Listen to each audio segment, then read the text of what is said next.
জানি না হঠাৎ ভারতের এমন কি হলো যে সে অনবরত পিওকে নিয়ে বয়ান দিচ্ছে। সুরক্ষামন্ত্রী রাজনাথ সিং থেকে নিয়ে ভারতীয় সেনার বড় আধিকারিকরা সবাই পিওকে নিয়ে অ্যাকশনের কথা বলছে। আপনাদের বলি, ভারত যদি চায় তো কিছু ঘন্টাতেই পিওকে দখল করতে পারে। সৈন্য শক্তিতে ভারত পাকিস্তানের থেকে অনেক গুণ মজবুত, কিন্তু এমন অপারেশনে কূটনীতিরও একটা বড় ভূমিকা থাকে। স্বাভাবিক ব্যাপার, যদি ভারত পিওকে দখল করার জন্য কোনো অ্যাকশন নেয় তাহলে সবার প্রথমে চীন ভরকে যাবে, কারণ চীনের সিপ্যাক প্রজেক্ট পিওকের ওপর দিয়েই যায়। পিওকেট অপারেশনের সময় আমেরিকার ওপরও ভরসা করা ঠিক হবে না, কিন্তু ভারত রাশিয়া ও ইসরায়েলের মতো মজবুত দেশের সঙ্গ অবশ্যই পেতে পারে। সদ্যই রাশিয়া ও ইসরায়েলের তরফ থেকে কিছু এমন ইশারাও পাওয়া গেছে যা পিওকেতে ভারতের অ্যাকশনকে মজবুত করে তুলতে পারে। আপনাদের দুই দেশের ব্যাপারেই বলছে। কিছু সময় আগে পিওকে নিয়ে রাশিয়ার ভাবনা তখন দেখতে পাওয়া যায় যখন সদ্যই পাকিস্তানে আমেরিকান রাজদূত পিওকে যাত্রা করেন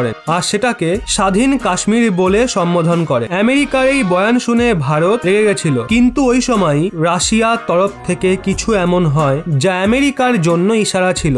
ভারতের বন্ধু রাশিয়া তো একটা প্রহারেই আমেরিকা, চীন ও পাকিস্তানকে ঝটকা দিয়ে দেয়। রাশিয়া পুরো মানচিত্রে পিওকে ভারতের অংশ দেখায়। রাশিয়ার সরকারি নিউজ এজেন্সি স্পুতনিক একটা খবরের সাথে ভারতের মানচিত্র শো করে, যেখানে পাকিস্তান অকুপাইড কাশ্মীরের সঙ্গে সঙ্গে আকসাই চীনকেও ভারতের অংশ দেখায়। এবার আমরা কথা বলবো ইসরায়েলকে নিয়ে। ইসরায়েল এমনিতেই পাকিস্তানকে কিছুদিন আগে একটা বড় ধাক্কা দিয়েছে। কৃষিক্ষেত্রে উন্নয়নের জন্য ইসরায়েল জম্মু কাশ্মীরে দুটো সেন্টার অফ এক্সিলেন্স খুলতে চায়। ইসরায়েল যদি তাদের সেন্টার খুলে ফেলে তাহলে জম্মু কাশ্মীরে তাদের এন্ট্রি হয়ে যাবে। ইসরায়েল সবসময়ই কাশ্মীরের বিষয় নিয়ে ভারতকে সঙ্গ দিয়ে এসছে। কার্গিল যুদ্ধের সময়ও ইসরায়েল ভারতকে সাহায্য করেছিল। ইসরায়েল বলেই দিয়েছে সে যে কোনো পরিস্থিতিতেই পাকিস্তানকে সমর্থন করবে না। ইসরায়েল ভারতের স্থিতির সমর্থন করে বলেছে কাশ্মীর ভারতেরই অভিন্ন অঙ্গ। কিছু সময় আগে ইসরায়েল এটাও বলেছিল ভারতের তার সুরক্ষার জন্য